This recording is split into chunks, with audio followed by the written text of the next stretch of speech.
It's like about food. I'm sorry, that was you. It's called Omnivore's Dilemma. Yeah. And the dilemma is that there used to be culture, society, and food. Now there's just society and food. There's no culture, and that's what creates the dilemma of what we should eat. And so, so based on that dilemma, Michael Pollan created a meal that's a hunter-gatherer meal. It's like really natural, and he's come to the conclusion that this meal is just as unreal and unsustainable as a fast food meal. So he actually says that we actually eat by the grace of nature, not by the grace of industry, which is so interesting because I just thought it was interesting because we talk about like preservative food and like Splenda and like how we are eating and we think it's like terrible. But we actually, and I think that the same thing comes with beauty is there's like this huge beauty industry, but it's like kind of bringing people together in a way. I'm not like against it, so I don't want to say like, oh my god, like there's a lot of pressure to be beautiful or anything, but I think it's just kind of like the same idea, is that we're naturally moving towards beauty when we think we're not, and we think, that's just my opinion. It's just like a newfound opinion. I just had an interview with a food company, so I read into that. So I was like, oh my Good, god. you're connecting, I like that. Yeah. Alhamdulillah, connecting concepts. MashaAllah. I would say to think positively, because there was a point where things would happen to me and they weren't clicking, and I would always go back and be like, why did this happen?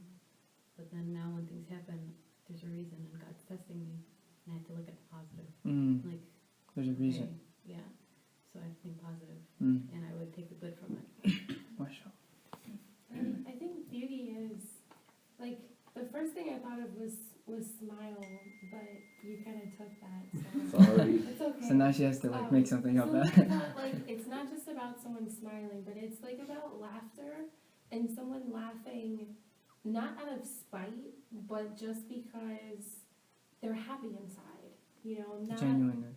yeah, Mm. not like, you know, you just got screwed over, ha ha ha, but more like, you know, oh, I'm really glad Yeah, that that's not this beautiful. nice thing happened for you, Mm. you know, and laughing with someone, at someone. So like a genuine kindness that, Yeah. that comes with. But laughter, Mm. laughter is beautiful. Laughter is key. If you're laughing, it's beautiful. So. I like that. Okay. I think beauty is this, that we are sitting in the Mm. same place, feeling the same, as we in the same family, Mm. and sharing the love between each other. That's something beautiful. MashaAllah. When I think of beauty, I think of my mom actually. MashaAllah. Mm. Beauty. I think of a combination of what you two said, that it's an experience and then that it's truth and honesty. So it's an experience of truth. It's the term that we have, ihsan, so it's internalizing that in ourselves. Mm. For me, I feel like it's, Alaikum salam wa rahmatullah. I feel like it's what or whatever brings us consciousness of God. So The first thing I thought of was mercy, Mercy. because I feel like if I can't see mercy in something, I can't see the beauty in it. MashaAllah. Sorry, you said your mom. Yeah. What about your mom? So when you mentioned your mom, what are those feelings that came up? Like what were those things that you thought of? God, You don't have to share if you're not comfortable. That was an intriguing answer. Okay. it's like a lot of things, Cool. because when you think about mother, you think of kindness and love, and Mm-hmm. in your khutbah, I remember you saying Mm. the word that a mother's unconditional love to their child, and I just think of that. MashaAllah. So, all amazing answers. Alhamdulillah. Not too far from what I had in mind. I'm just going to read a small quote that my friend just sent me randomly. It says, it's by Roger Scruton. He wrote a book called Beauty. It says, beauty can be consoling, disturbing, sacred, profane. It can be exhilarating, appealing, inspiring, chilling. It can affect us in unlimited variety of ways. Yet, it is never viewed with indifference. Beauty demands to be noticed. it speaks to us directly like the voice of an intimate friend. If there are people who are indifferent to beauty, then it is surely because they do not perceive it. The reason why I wanted this to be discussion is because the answer I came to was from my own reflection. So I can't tell you I popped open a book and said, yep, here's the answer. God said beauty is this. It's just certain things that I thought about within the Deen that just clicked for me. And so I'd like to ask you guys another question, if you don't mind. Do you guys believe in objective beauty? Raise your hand if you believe in objective beauty. Doesn't Allah subhanahu wa ta'ala say, وَلَا تَمَنَّوا مَا فَضَّلَ اللَّهُ بِهِ بَعْضَكُمْ عَلَى بَعْضٍ لِلرِّجَالِ نَصِيبٌ مِمَّا اكْتَسَبُوا وَلِلنِّسَاءِ نَصِيبٌ. Of When I course. think of that, I think of women. Like, a lot of women are so much more beautiful than me. I'm like, oh my god. I don't really say that, but like, you naturally want what's better Sure. in those ways.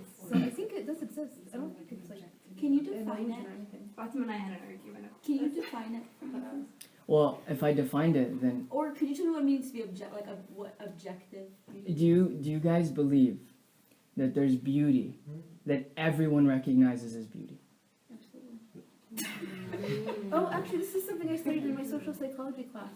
I don't know if you've taken social psychology, but facial symmetry is associated with universally with beauty. It's like a universal. It was like a No, I'm thinking of the thing with the babies. That if you have I love this. babies that are like It was 6 an months actual old, psychology. you know, they don't do anything but just be babies.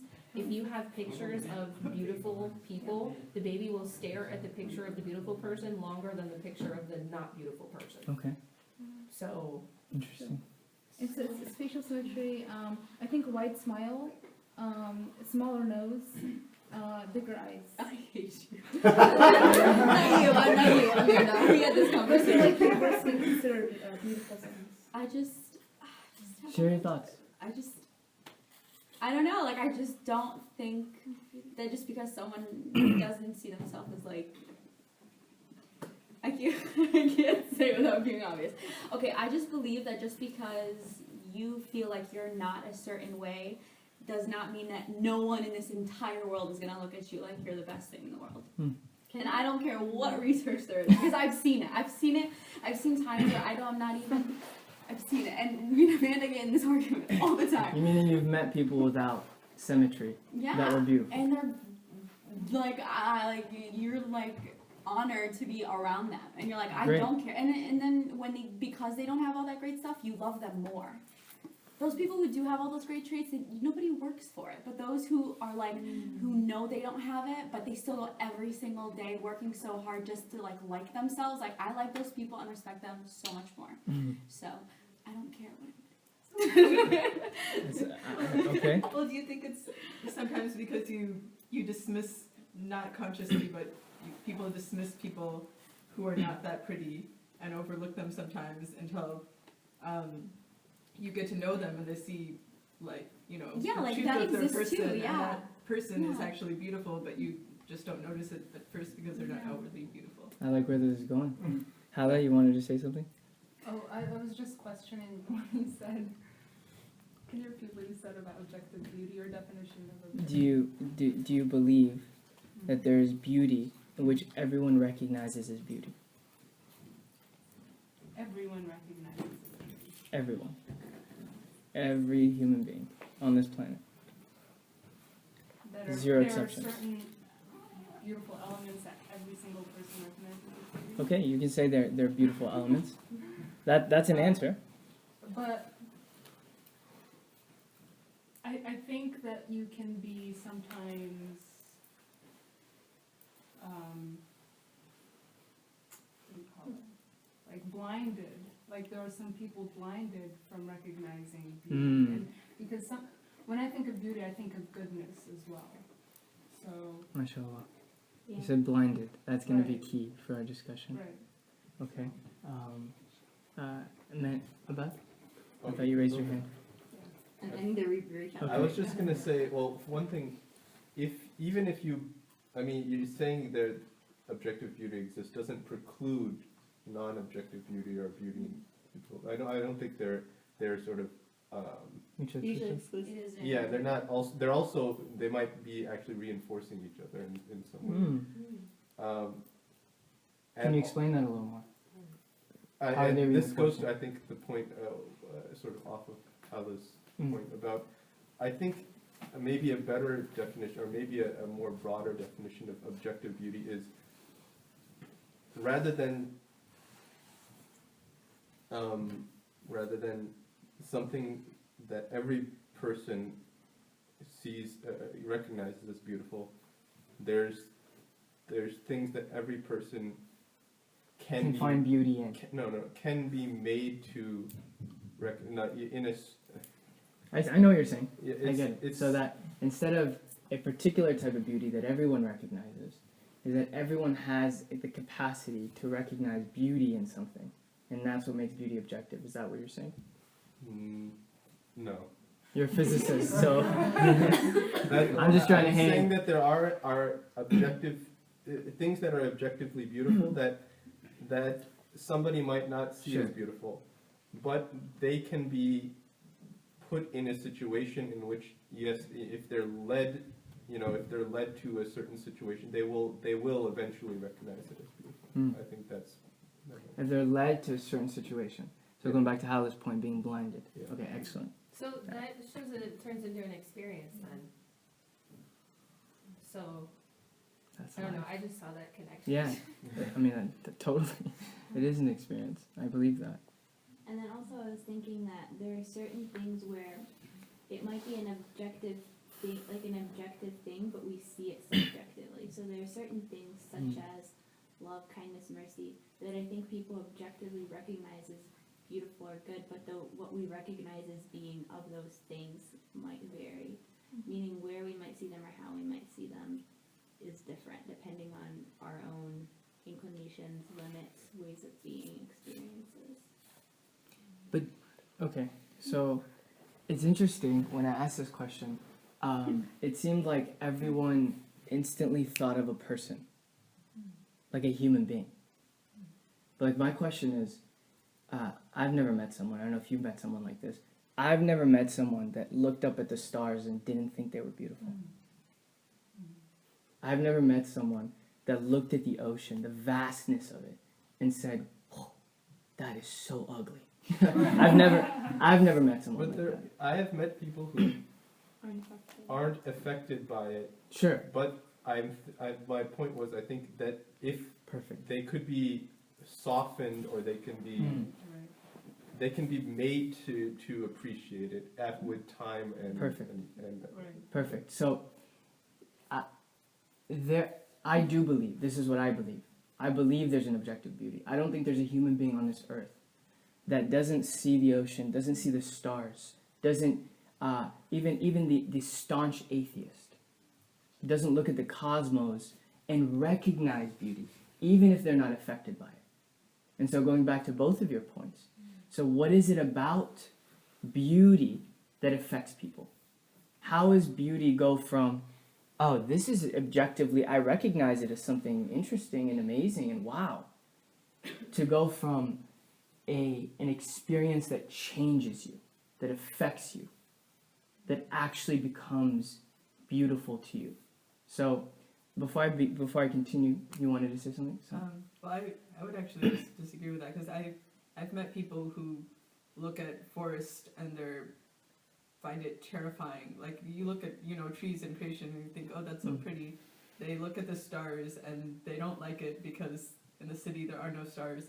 I know people who are afraid of the ocean and they can't find it beautiful at all just because it's just so terrifying. Sure. I don't think maybe they would eventually have the capacity to like it, but I think I've definitely met people who find it more terrifying than beautiful. Terrifying. Okay. Well, have you ever found a child that didn't find it beautiful? Well, these are two Like, values. yeah, I know. I want to extend the discussion because these are great points. And like, this is why this is a discussion. Have you met someone that's so connected to their filter, like a child, that didn't just find the beach amazing or the stars? You look at you take a child and you tell them to gaze at the stars. You tell her to gaze at the stars. Like, I don't know. I don't think there's a child on this planet that won't be just blown away. So these are valid points, and this is exactly what I want to talk about. Is that Allah subhanahu wa ta'ala has created an objective beauty. He has. This world is objectively beautiful. But not everyone can recognize it. Not everyone can recognize it.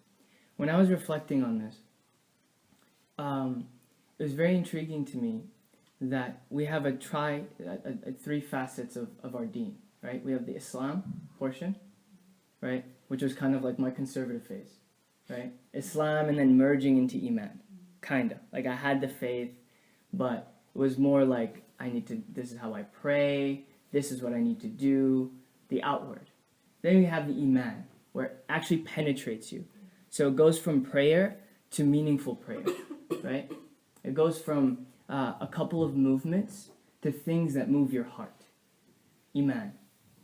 And then the last aspect is what? Ihsan, right? And ihsan actually means beauty. That's what it means. Like you can say perfection, but that's actually not an accurate translation. Because there's itqan, which is like precision and perfection. Ihsan does mean beauty. But then when the Prophet ﷺ, you guys know the story, right? When Angel Jibreel came to him and said, tell me about ihsan. What was the definition he gave? Do you guys know?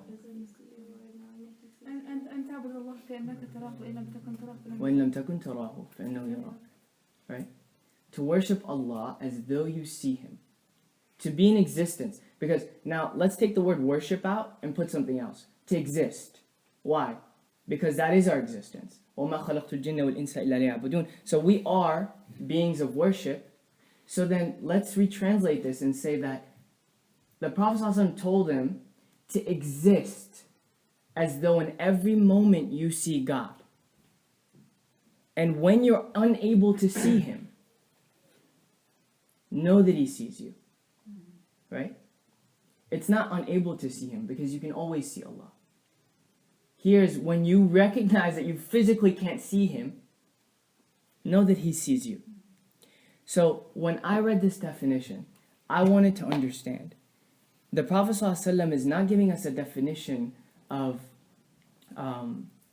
ibadah here. We have to remember that. He's giving us a definition of what? Of beauty.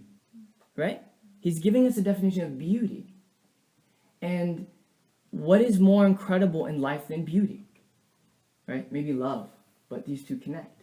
And I'm going to maybe touch on that later. Right? He gave us a definition of beauty.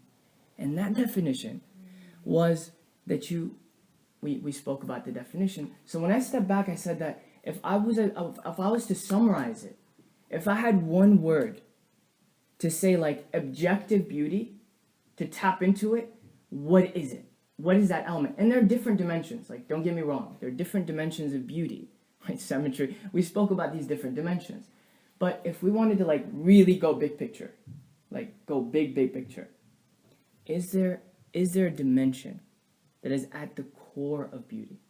I got one. Yes. I can't get this out of my head without sharing, but to live every moment as God sees you, as knowing that God sees you. To just... Absolutely. That's... Oh, is that if you had to put it, definition of beauty in Islam? Yes. If you had to put it in a word, the core of this, what would it be? Take that definition, give it a word. What would that word be? Truth. Okay. Modesty. Awareness. Okay, close to what I had in mind. Not close isn't to the right answer because you guys can determine that for yourself. It's your life. Anyone else? So for me, when I analyze this, I realize that the core of beauty is meaning.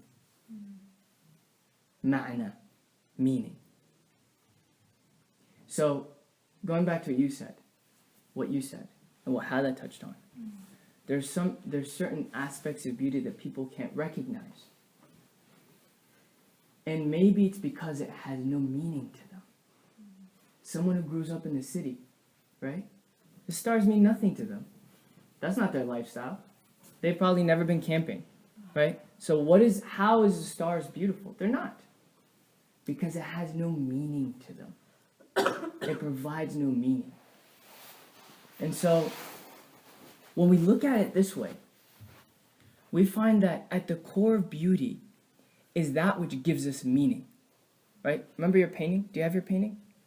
Did you show everyone your painting? Right? Okay. She didn't show everyone her painting.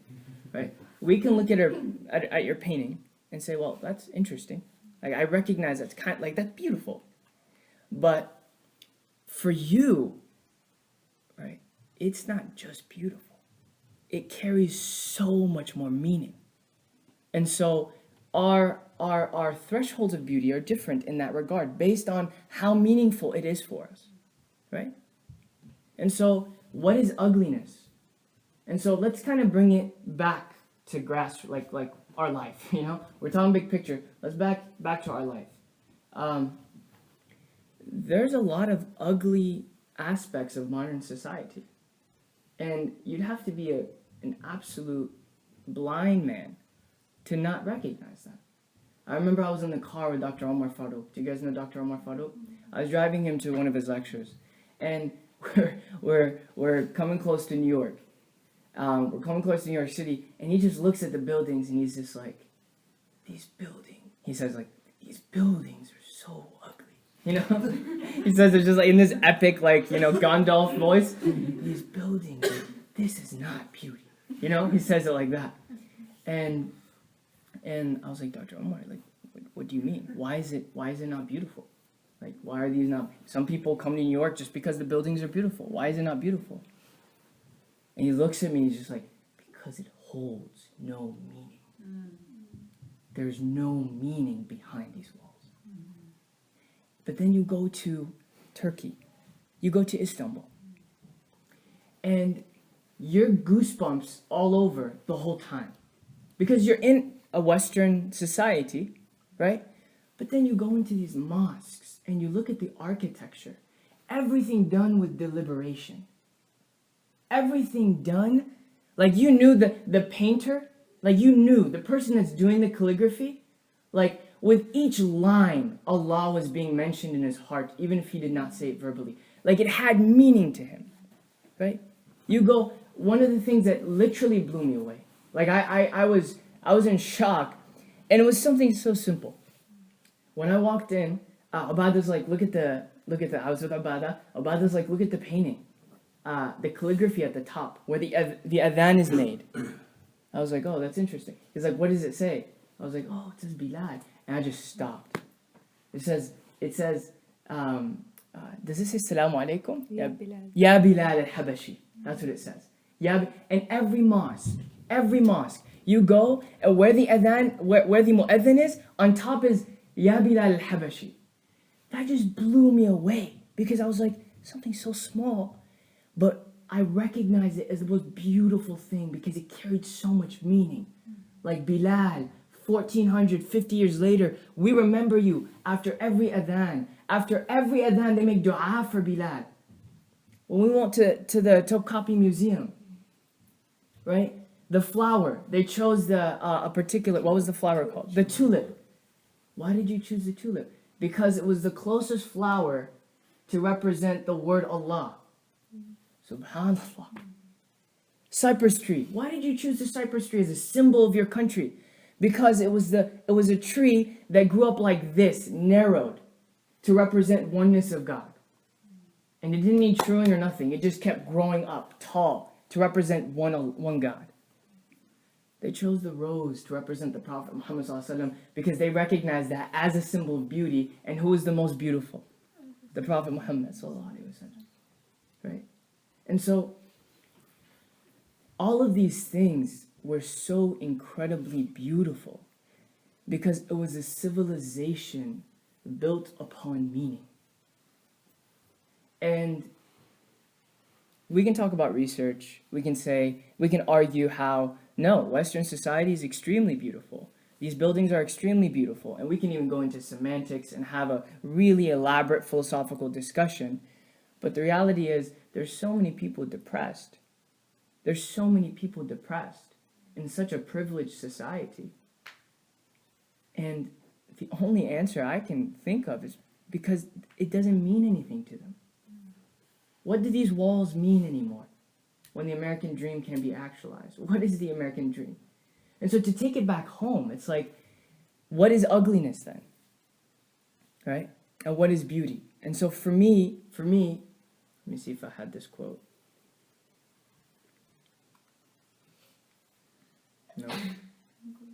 No, I forgot to write it down. So when I reflected on the concept of ihsan, and what is the concept of ihsan? Remember, the concept of ihsan is the height of faith. When faith is at its highest, you're a muhsin, which means what? You're beautiful. That's when you're beautiful.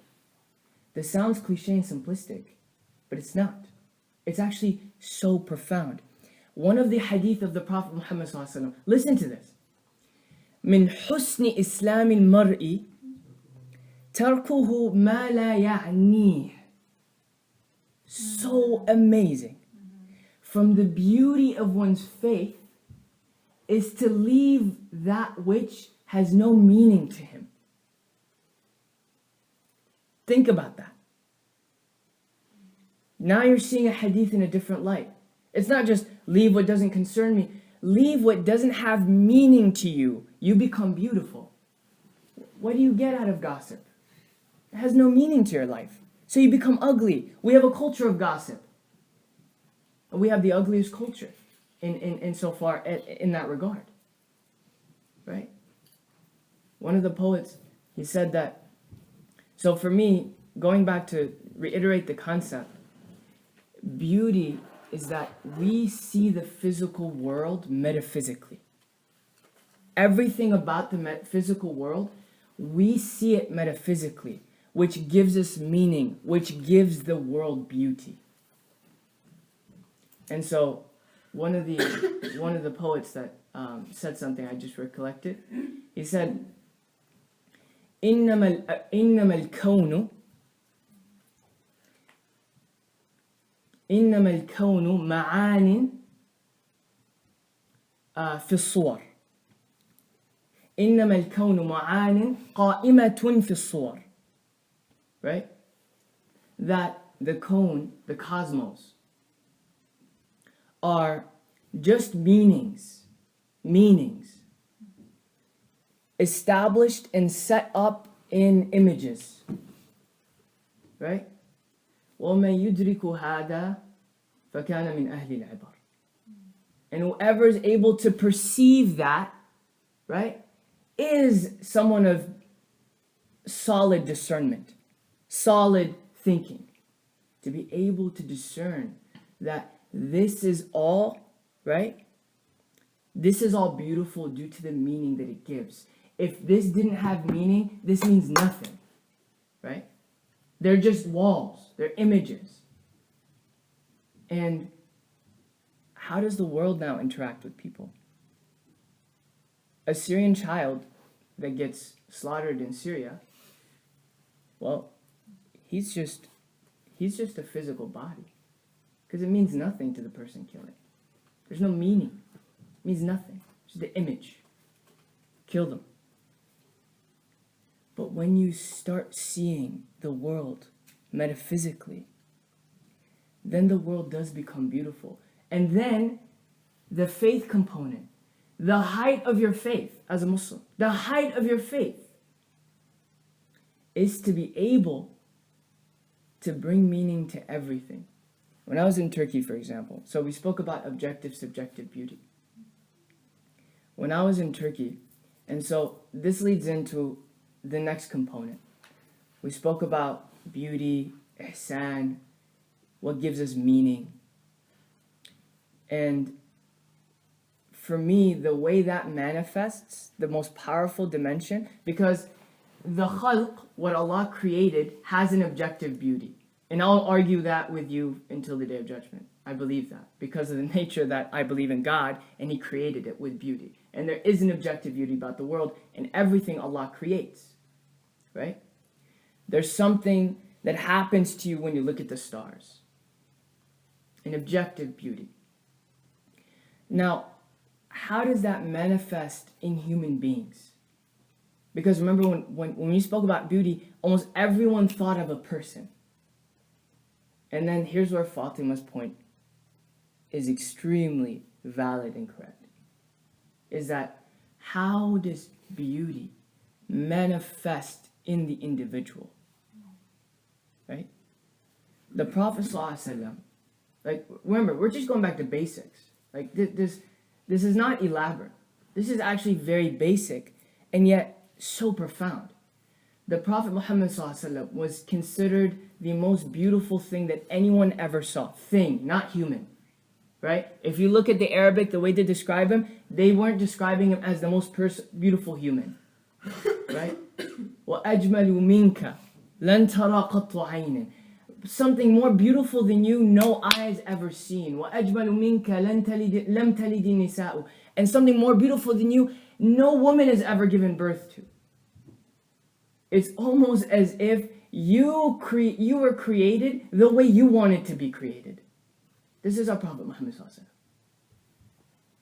And everywhere he went, Muslim, non-Muslim, animals, they all recognize his beauty. And they describe it. What was the hallmark of his beauty? What was it? Was it his teeth? He had beautiful teeth. He did. What is his smile? Was it his beard? Was it the way he dressed? What made people want to die for this man? Because they were so enamored by his beauty. Right? That they wanted to die for him. And so, connecting it to love, the beauty the Prophet ﷺ had made them love the Prophet Muhammad to the point of death. And that's why part of our faith, لَن تُؤْمِنُوا حَتَّى تَحَابُّوا. You will not believe until you love. How do we love? Yeah, and this is another hadith. لَن تُؤْمِنُوا حَتَّى تَحَابُّوا. You will not believe until you start to love. I know it sounds like it's not a hadith, but it's a sahih hadith. This was the Prophet Muhammad ﷺ. What was the hallmark of his beauty? The khutbah. إِنَّمَا بُعِثْتُ لِأُتَمِّمَ مَكَارِمَ الْأَخْلَاقِ. Very simple, right? I came to perfect good character. I came to perfect good character. The hallmark of the Prophet ﷺ's beauty was what? His virtue, his existence based on how? Let me put it big picture again. So character is the stuff that we can understand. It's tangible to us. Big picture, the world is beautiful because God created it. But we become beautiful based on how we interact with the world.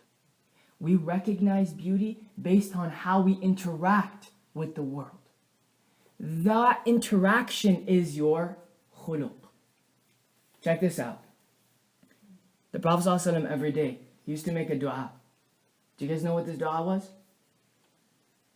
Allahumma hassin khuluqi kama hassanta khalqi. This is the Prophet Muhammad sallallahu alaihi wasallam. Oh Allah, make my character, and now we have the big picture definition of character, our interaction with the world. Make that beautiful like you made my body beautiful. Khalq. This is all khalq. This is khalq. The universe, khalq. Right? So the Prophet ﷺ recognized beauty. Another dua the Prophet ﷺ used to make. You guys make this after every salah. Allahumma a'inni ala dhikrika wa shukrika, and then what? Wa husni ibadatik. Oh Allah, assist me in remembering you, to be thankful to you, and in having beautiful obedience. It's a difference, right? There's the Islam obedience, right? There's the obedience worship. And then there's the beautiful worship. Are you saying that there's actually two different words for it? Two different words of? For Islamic obedience and beautiful obedience? Well, this is a characteristic of that obedience. Husni ibadatik is beautiful obedience. That's how that's the height of obedience. Let's just say that. So no two things. That's the height of obedience. Okay. And that obedience is what builds character. The reason why this is so close to my heart is because when I converted, right? Because I did. Like, people will be shocked when I tell people. I don't tell people that, actually. But now that I'm saying that, there is like a, what do you mean? My parents were very busy. And so they gave me like certain tools. But I was very much against this faith for a large part of my life. And not insincere, like, I was a seeker. Like, I wanted to get to the bottom of this. I still do, right? Which is why I like to think about these things at a deep level, because they're important to me. This is what life is to me. It needs to make sense. It needs to have meaning. And so, until I was like 16, 17, right? When I kind of converted, quote unquote, like when something, and I can even give you my moment. Everyone has their moment. I was studying for like a physiological psychology exam. Well, not studying. I was actually like watching Hamza lectures. And I was watching a lecture, and then he said something like so random. Like, just so random. It didn't even like, it wasn't even something profound. You know? It was something about like Ghazali's opinion on how, on theology and how people go to hell. It was like something really basic and fundamental. Like, not everyone's going to hell, you know? Like, I heard that, and then I just stopped, closed the book, and then I had just a rush. And then I just cried for like 2 hours, literally. I just stopped and I cried for 2 hours. I didn't even know. It was such a powerful experience. Such a powerful experience that came out of nowhere. That I took a note card. I still remember this day. I took a note card, and I put on my note card, I put finally guided, the date. And I stamped it on my wall. So every time I'd walk in, I'd see that. Like, remember, if you're screwing up, like, you got no excuse. You felt it. You felt it. But see, when I had that experience, and then stage 2. What is stage 2 of every convert's life? Knowledge, right? You gotta learn. Oh, I don't know anything. I gotta learn. That's how I felt. So I went and I had to learn. And it was so interesting that culture, the culture that I, like the 90s, when I was learning, it took you more and more away from that first initial experience.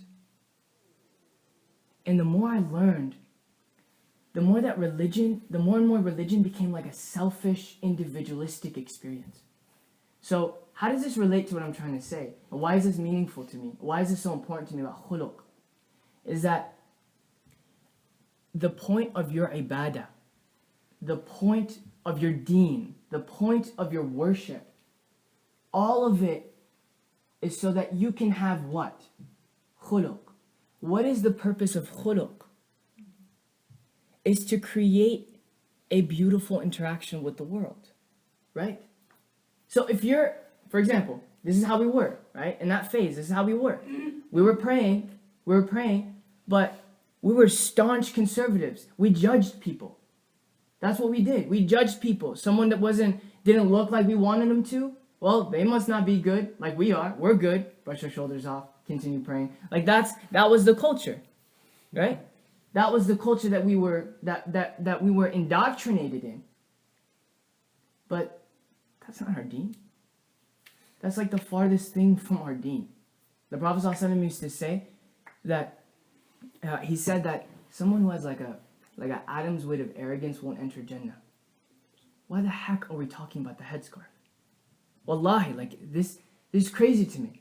Oh, because in the 1950s, Sayyid Qutb came up with the movement, and part of it is actually the hijab. My friend's mother actually is Egyptian, and she didn't wear a hijab most of her life, and then she started wearing it. Arab Revolution. Yeah, totally. And that's a valid point. What I'm trying to say is that there are certain fundamentals that we all should know, and yet they're not spoken about. And so, our deen, like it's important. It's a very basic reminder. Like going back to beauty, we are producers of beauty. Why have we stopped producing beauty? Because our focus shifted. Our focus shifted. When I was in Istanbul, Turkey, right? Going back to Fatima's point, because it's something I believe in. When I was in Turkey, I met this, I was walking, I told you, you already know the story. I was walking late at night, was with my South African friends. And it was like, really late, it was like 2 a.m. And we're walking next to Sultan Ahmad Mosque, the Blue Mosque. I feel really we're walking next to the Blue Mosque, and a guy with his cart, like a juice cart. Like, first of all, what is a juicer doing at 2 a.m.? Who knows? But he's an old man with a juice cart, and he drives, he walks by us, and I'm thinking like, all right, wait for the sales pitch, get my bargaining, mode on. Even though it's just juice, like that's what kicks in when you're back there, your bargaining mode. So I was like, all right, get ready. He's gonna give a pitch. He goes by us, and then he looks back at us and he smiles, and he keeps going. And it just stopped me in my tracks. Wallahi, it just stopped me in my tracks. Like, what the heck just happened? So I left him. I was like, give me a second. I went to him. I was just like, Assalamu alaikum, what's your name? And I started talking to him. Old man, right? Probably had like the same pair of clothes. Like, you can tell. Like, old man.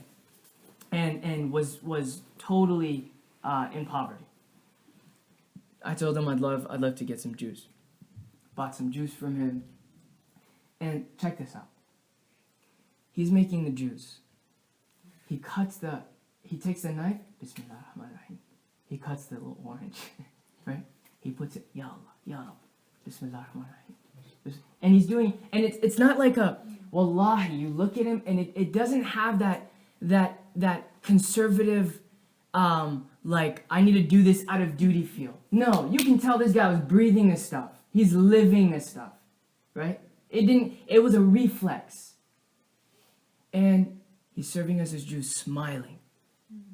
And I was just so blown away by it. And I'm getting ready, like my last day. I didn't connect to Turkey as much this trip as my first trip. And I'm like, there's a weird vibe here. And Allah's like, wait, stop being judgmental. I'm going to send you a sign.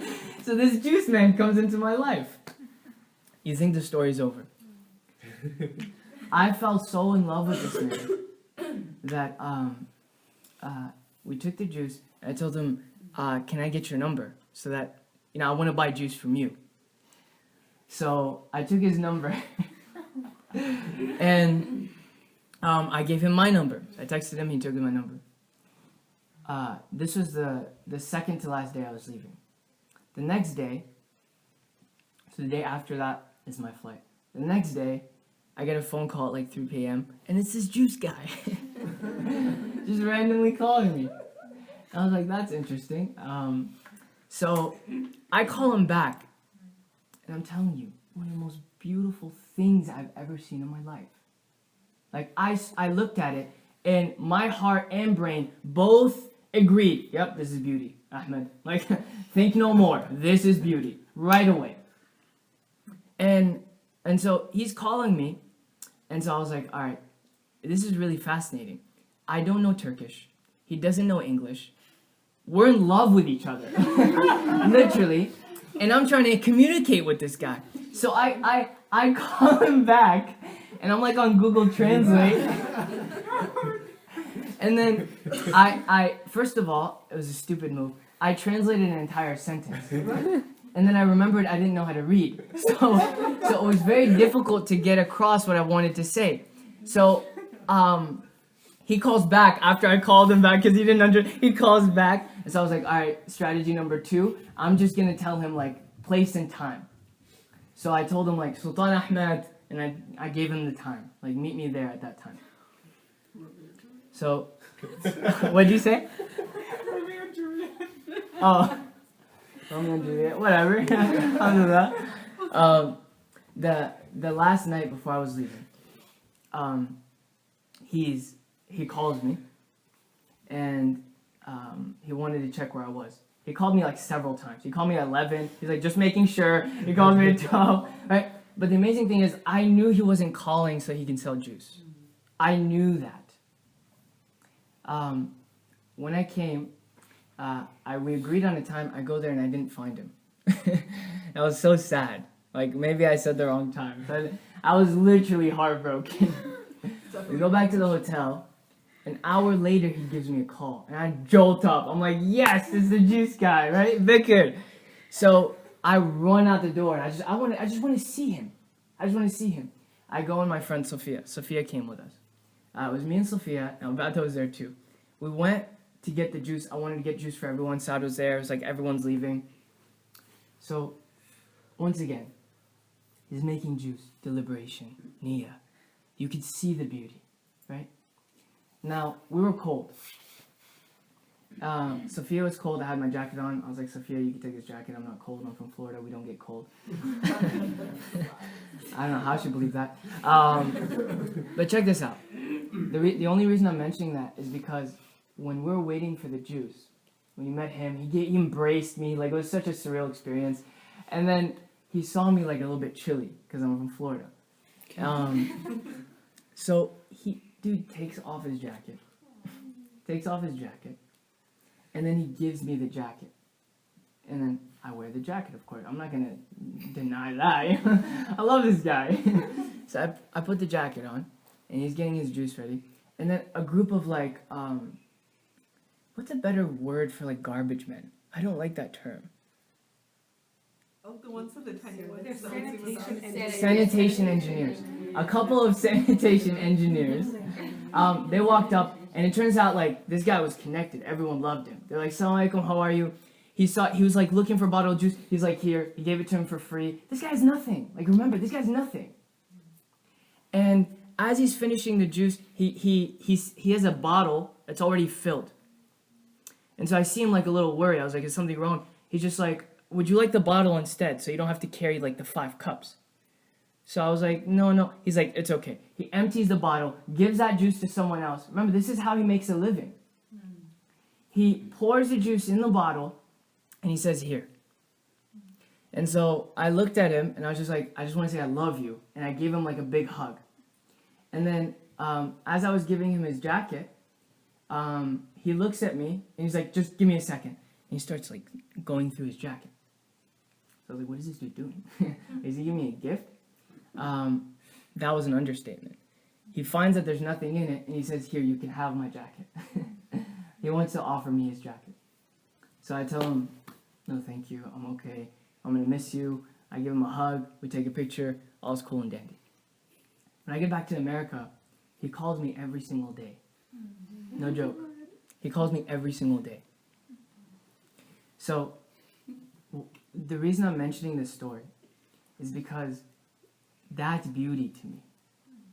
He was not, like, you didn't look at him and be like, "Oh, he is like Brad Pitt, handsomeness." Like that's not what you felt. But when you looked at him, anyone who did, you recognized that is one of the most beautiful men I've ever met in my life. Another story. My great-grandmother is actually from the States. Some say she was from Europe. She came on a missionary mission to Dimashq. And, a lot of Christian, because there's a strong Christian community in Damascus. And so there's a lot of Christians that are there, a lot of Christians that visit from the West to see the old city, etc. As they were getting ready to leave, she met my great-grandfather's sheikh.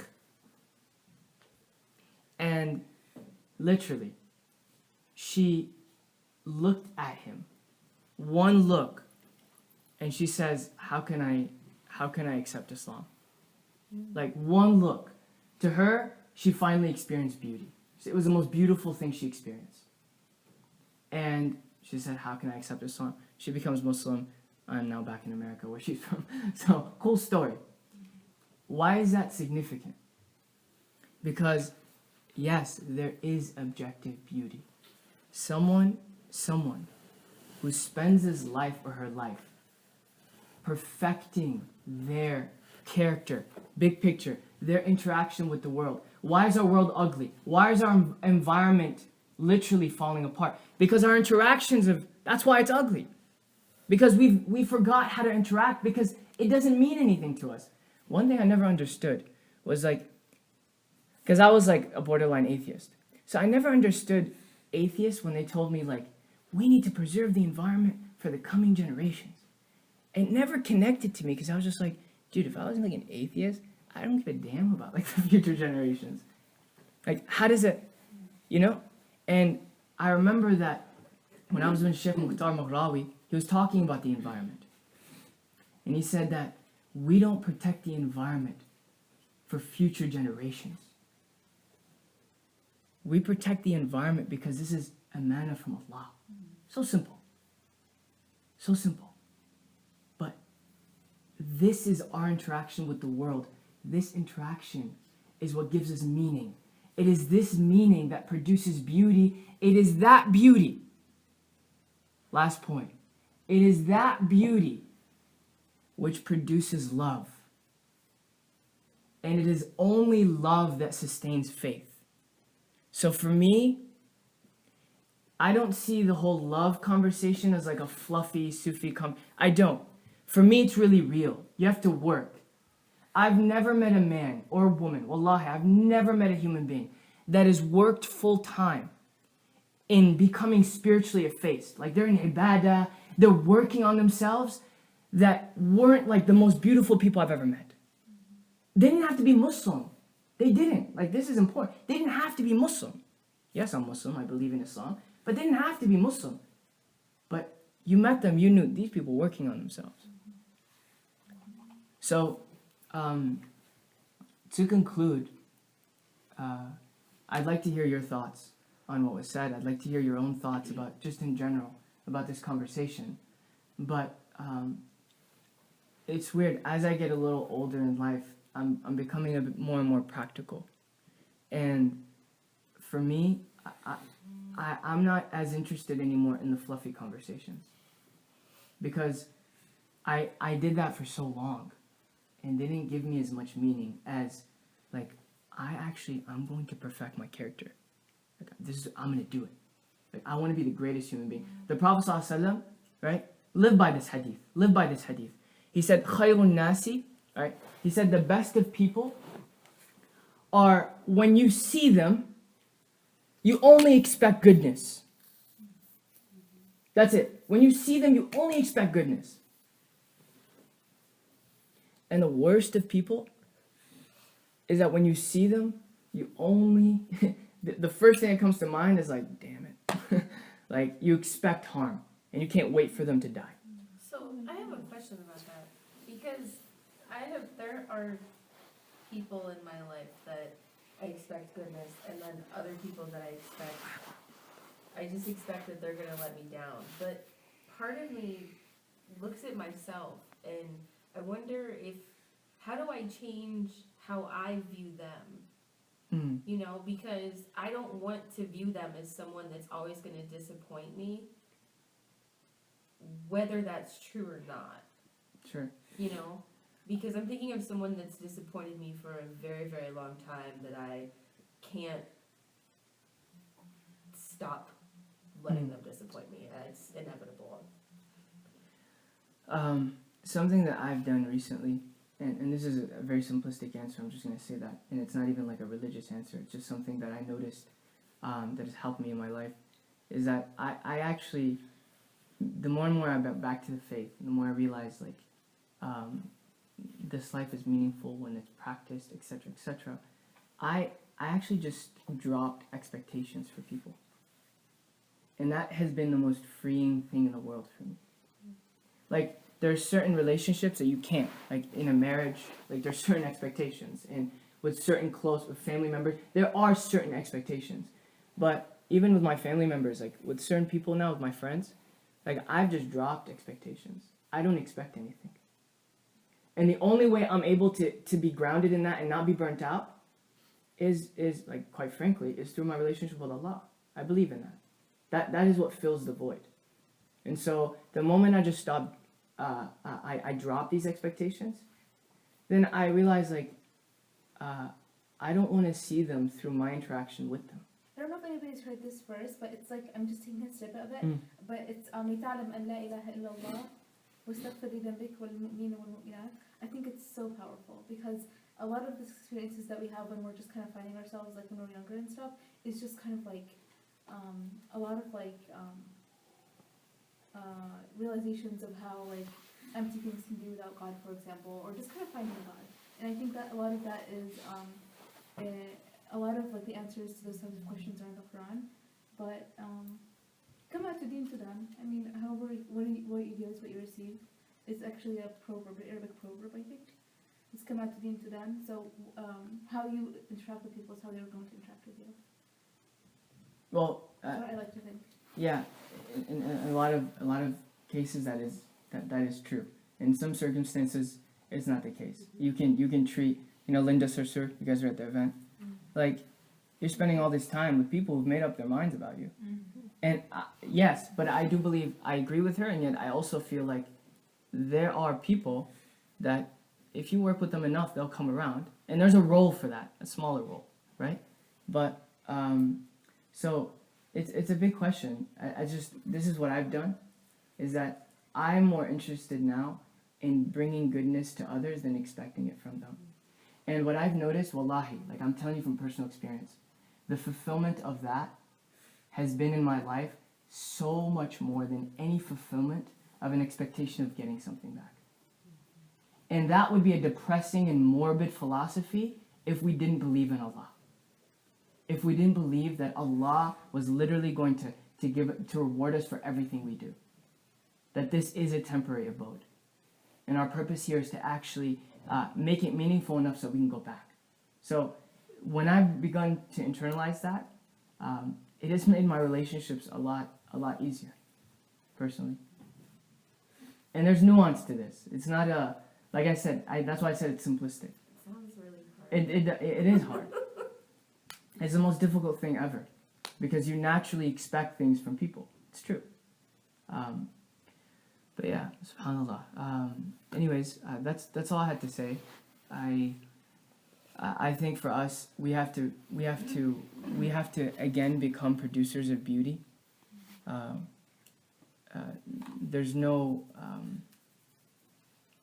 ideal society. Like, this is the Medina project. The reality is there's no such thing as a Medina, and that's something we have to come to terms with. There's no such thing as like an ideal. There's never was, right? The Medina was beautiful and incredible was because whatever circumstances they had, they made them meaningful, and they built upon those circumstances such that everything had meaning, right? And they kind of they maxed out to the level of perfection in a human society. But there are still problems. What we have to recognize is that there's beauty in every person, and there's beauty in every land. And as Dr. Omar would say, because I asked him this question, and this is a side discussion, like I asked him about this. I told him, Dr. Omar, is there an ideal in Islam? Like, when we were in our conservative phase, we all like were into the book, The Ideal Muslim, right? And I realized as I got older how problematic that concept is. So I asked him, I was like, is there an ideal? And he said, there's no such thing as an ideal in Islam. What there is there are universal principles, right, that guide the beauty and bring out the beauty that already exists in every individual and place. This was his response. And for us, inshallah, this group of people should facilitate an environment and a culture not only to feel accepted and welcoming, which if you accomplish that, you've accomplished more than 90% of any community or any group. But the next level is to actually facilitate an environment and a culture that allows us to work on ourselves. The brother or the sister is a mirror for her brother and sister, right? And what do you do with a mirror? What is the significance of a mirror? You look at it to kind of like fix yourself up, right? Right? So I believe that it's imperative for us to go back to these basics and to do our best to perfect our character. And for me, this is where beauty lies. It's not physical. I've met many people that were not physically attractive. But I mean, whatever. That is an area that can be subjective, maybe. But they're the most beautiful people I've ever met. I can give you a list of things like that. So, inshallah, that's it for me. Jazakumullah khair for listening. But now I'd like to listen if you have anything to say. I'm sure Ivana will lead a holistic discussion. The only, I guess, one thing that I thought about when you mentioned the term